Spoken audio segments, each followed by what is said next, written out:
Die Vorfreude im Hassan Doan Trainingszentrum in Riva ist gigantisch. Doch in den letzten 24 Stunden herrschte im Lager unserer Nationalmannschaft nackte Angst. 24 Jahre lang mussten wir warten, um die Türkei endlich wieder bei einer Weltmeisterschaft zu sehen. Trainer Vincenzo Montella arbeitet in Riva rund um die Uhr, um aus dem vorläufigen 35-Mann-Kader das perfekte 26er-Aufgebot zu formen. Doch plötzlich hielt ganz Türkei den Atem an. Ein doppelter Verletzungsschock vernebelte die Aufbruchsstimmung. Doch heute, an diesem Montag, gibt es endlich die erlösenden medizinischen Berichte. Und wir können euch sagen, es gibt eine riesige Erleichterung, aber auch eine verdammt bittere Pille, die wir schlucken müssen. Fangen wir mit der besten Nachricht des Tages an. Kerem Aktürkoğlu. Vorgestern im Training passierte es. Bei einem intensiven Trainingsspiel auf halbem Feld blieb der 27-jährige Flügelflitzer nach einem Zweikampf mit Irfan Can Kahveci im Rasen hängen. Kerem hielt sich sofort das Knie, weinte vor Schmerz und musste unter Tränen abtransportiert werden. Die Angst vor einem Kreuzbandriss war riesig. Doch gestern Abend kam die offizielle Entwarnung der medizinischen Abteilung. Die MRT-Untersuchung zeigt, es ist kein Totalschaden. Kerem hat sich eine Dehnung zugezogen und wird nur etwa 7 bis 10 Tage ausfallen. Seine Behandlung hat bereits begonnen. Das bedeutet, er verpasst zwar die ersten Testspiele, aber seine WM-Teilnahme steht absolut außer Frage. Was für ein fetter Stein, der uns vom Herzen fällt.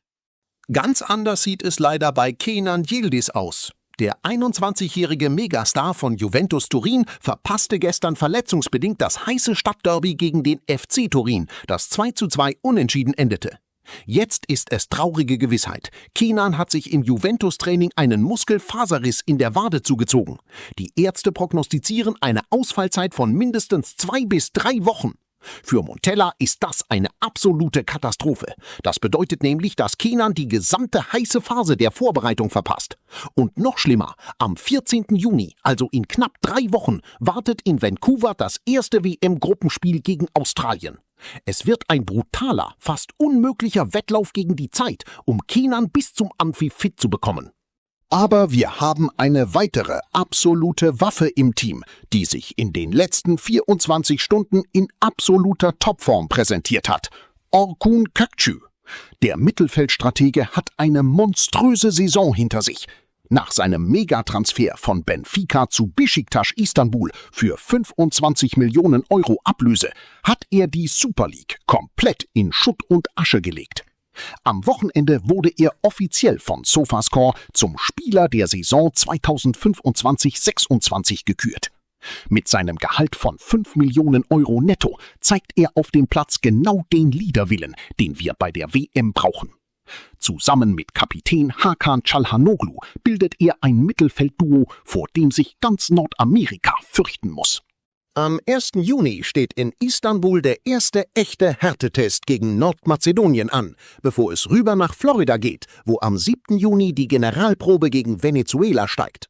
Bis dahin muss Vincenzo Montella noch 9 Spieler aus dem erweiterten Kader streichen. Die Verletzungssorgen im Sturm machen die Entscheidung extrem knifflig. Schafft es Kenan Yildiz noch rechtzeitig? Schreibt uns eure Aufstellung für das Australien-Spiel in die Kommentare. Drückt auf das Plus für tägliche WM-Updates unserer Milli Takım. Gemeinsam rocken wir dieses Turnier. Bizim çocuklar kommen!